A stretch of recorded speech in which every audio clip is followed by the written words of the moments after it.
Hi everybody, welcome to Storytime with Fairfield County Library. My name is Miss Nina and I am so excited for Storytime today. You guys ready? Awesome. Summer reading is almost over, but that does not mean we're done with hybrid Storytimes. If you forgot, hybrid Storytimes means that we have Storytimes on here on video and in person at the library. So if you come to the library at 4 p.m. on Wednesdays, you can have an in-person version of one of these videos where I read you some books. Okay, now that that's out of the way, are you guys ready for story time? This week, our theme is water conservation. That means this week we are going to read books that talk about pollution and clean water access. All right, our first book is Hope Springs by Eric Walters, illustrated by Eugenie Fernandes and published by Tundra Books.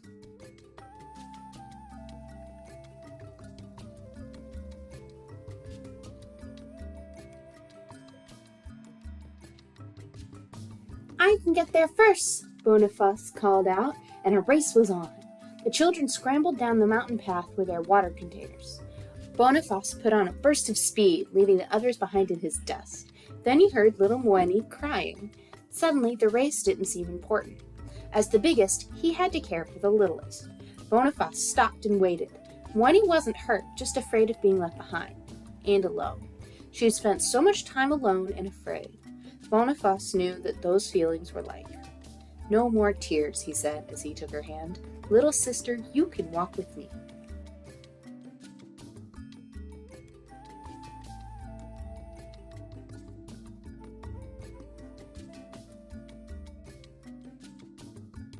Moeni wasn't really his sister, but all the children in the orphanage were like a family. And, as in all families, the children had chores to do. They worked hard, but nobody complained. At the orphanage, the children knew there would be food to eat, a bed to sleep in, and house parents to watch over them. For most of the children, this was the first time in their lives these things were certain. Boniface and Moeni arrived at the spring and placed their containers at the end of a long line. This little spring was the only water for some distance. It was so small and there were so many people that it hardly seemed possible there would be enough water for everyone. But the water kept coming drop by drop. Slowly it seeped from the rocks into a small, muddy puddle, where little trickles filling big containers. There was always a long wait. The women used this time to talk. The children played. Moeni joined in the game, and Boniface's thoughts turned to his studies. His daydream was interrupted by a shout.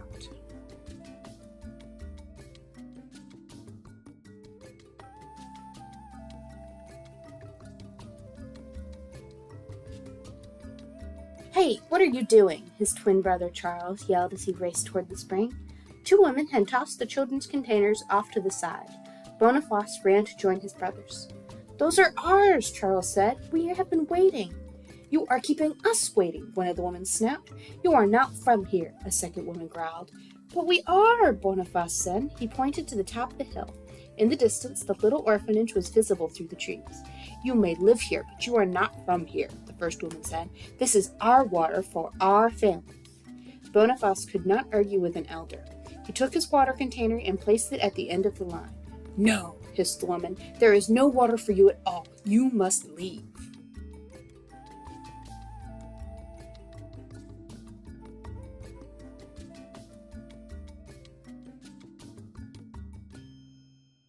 Boniface was frightened by the threats, the hard expressions, and the angry staring eyes all around him.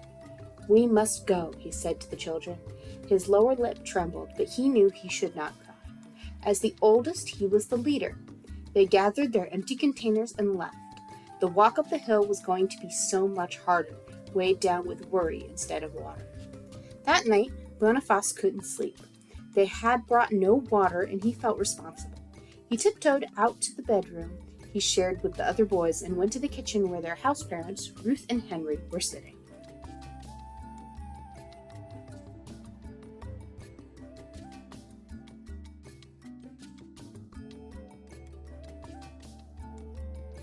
Not able to sleep? Asked Ruth. Boniface shook his head. I am sorry about the water. There's nothing you could have done, Henry said. He had a gentle way with the children. He always had a smile to give or a hand to lend when theirs were too small to finish a chore. "Is the well going to be ready soon?" Boniface asked. A well was being dug at the orphanage. It was already so deep they could barely see the man digging at the bottom. "We hope they will find water soon, but there are no guarantees," Henry said. "What will we do until then?" Boniface wanted to know.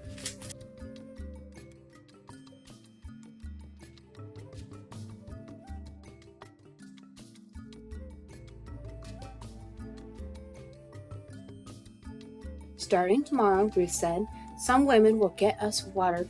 3, 2, 1. "Starting tomorrow," Ruth said, "some women will get water for us at night when there is no line up at the spring." "I can go with them." Boniface was eager to help. "You will be asleep," Ruth replied. "You need your rest, so you will do well at school." Boniface hesitated. Then he asked softly, "Why were those people so mean to us?" "What they did was not right, but it was not done out of meanness," Ruth explained. "It was done out of fear." "Fear of what?" Boniface didn't understand. "Because of the drought, they're afraid there will not be enough water for their families," Ruth said.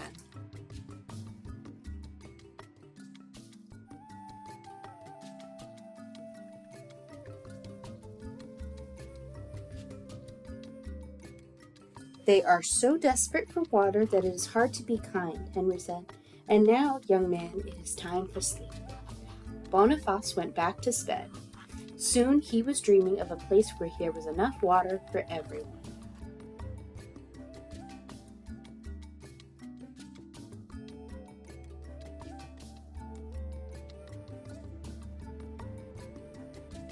The next afternoon, when the children got home from school, Boniface changed out of his school clothes and hurried to where the well was being dug.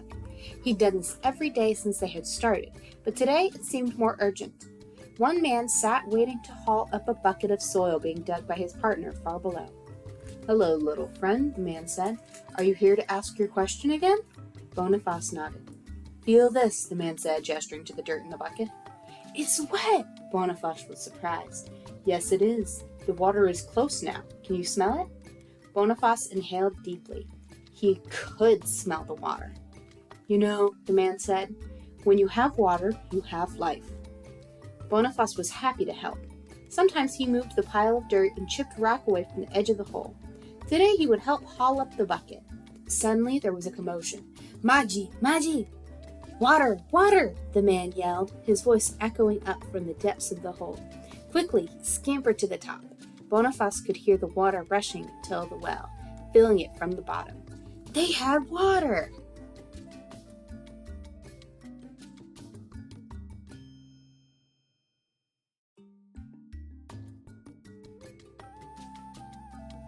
Over the weeks that followed, pipes were laid and the pump was connected.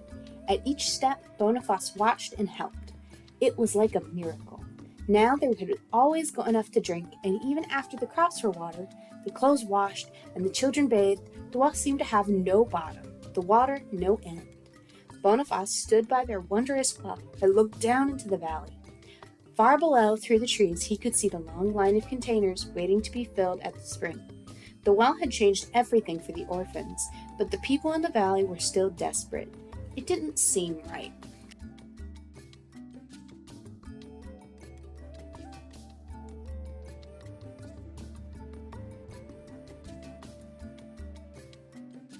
Boniface went to find Henry. He was working in the field. "Could we talk?" Boniface asked. "We can talk while we work. Come and help." Henry handed Boniface a hoe, so he could weed while Henry picked tomatoes from the vines. "Why the long face?" Henry asked. "I was thinking about the water." "Then you should be happy. Now we have all the water we need." "Yes, but the people in the valley have so little." Boniface was thoughtful. "Do you think they could draw water from our well?" "That is a generous offer, but while it is a giving well, it is not an endless well." "Then could we dig a well at the spring?" Boniface asked. "That is not so easy a job," said Henry.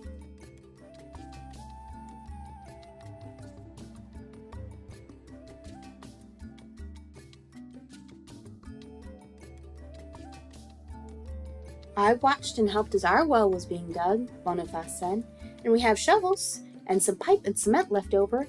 You want to help the people who turned you away?" Yes, Boniface replied. We are not desperate, so perhaps we can be kind. I know that when you give water, you give life. Henry looked into Boniface's eyes. I have always seen that kindness inside of you. We cannot do the work for them, but we can help them. Tomorrow we will speak to the people and you will make an offer. Me? Said Boniface.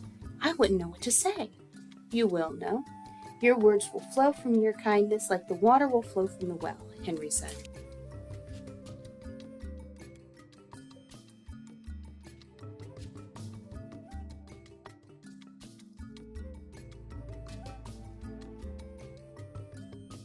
When the time came, Boniface did find the right words. With all the people working together, the little spring became a well, and there was enough water and enough kindness for all.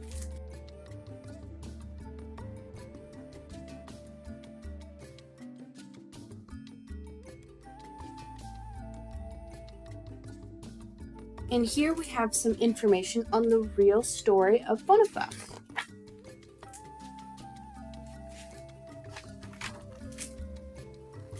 That's him right there.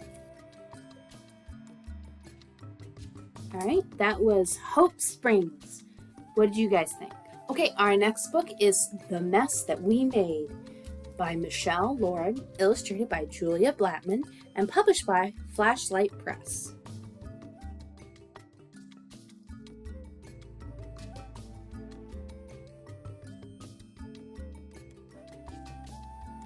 This is the mess that we made.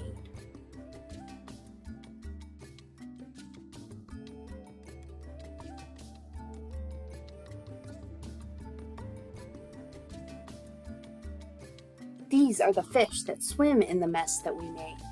This is the seal that eats the fish that swim in the mess that we made.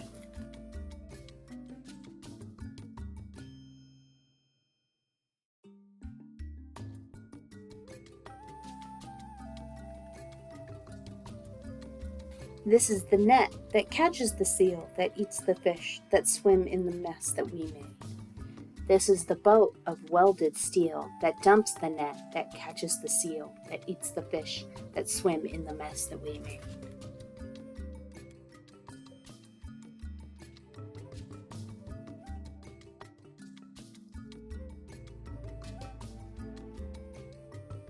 This is the current that swirls through the bay, that rocks the boat of welded steel, that dumps the net, that catches the seal, that eats the fish that swim in the mess that we made.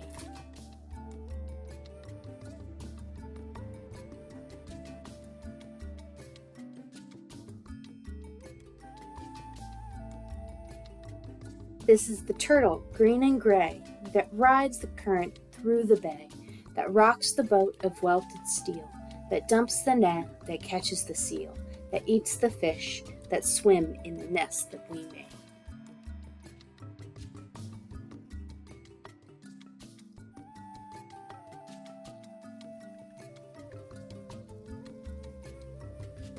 This is the plastic thrown away that traps the turtle, green and gray, that rides the current through the bay, that rocks the boat of welded steel, that dumps the net, that catches the seal, that eats the fish that swim in the mess that we made.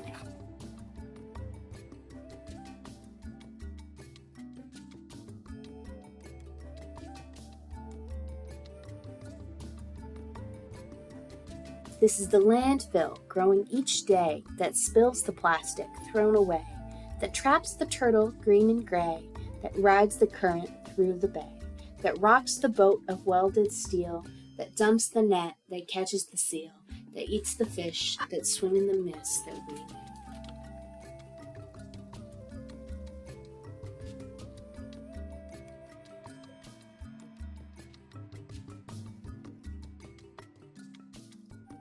We are the people at work and at play that stuff the landfill growing each day, that spills the plastic thrown away, that traps the turtle, green and gray, that rides the current through the bay, that rocks the boat of welded steel, that dumps the net, that catches the seal, that eats the fish that swim in the mess that we made.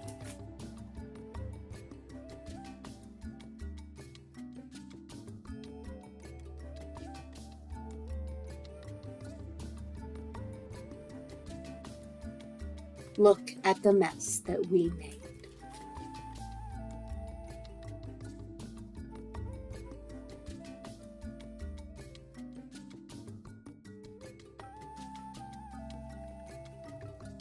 But we are the ones who can save the day, reduce our waste at work and at play, recycle the plastic thrown away.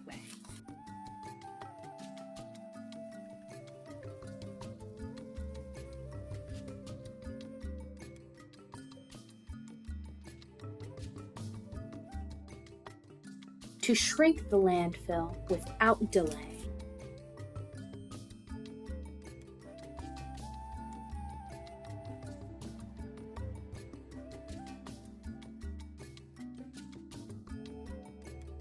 We rescue the turtle, green and gray, and haul the garbage from the bay.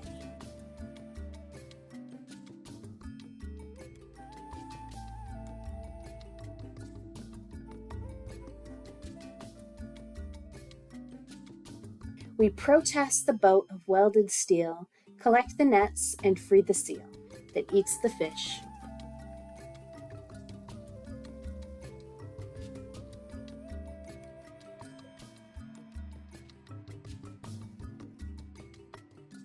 That swim in the ocean that we save.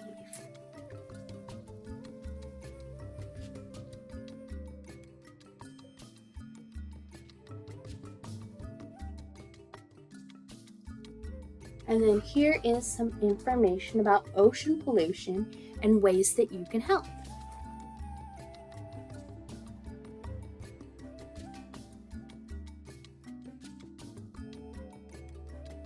Okay, that was the mess that we made. What do you do to help reduce plastic? Do you recycle? All right, everyone, thank you for coming to Storytime. Now, just because we're done reading does not mean that we have to be done with Storytime. If you come down to the library this week, you can pick up a Storytime kit, which are these fun-filled activity kits that we made to go with the books we read today. Each kit comes with a coloring sheet, a craft, and a tasty recipe that you can make with your grown-ups.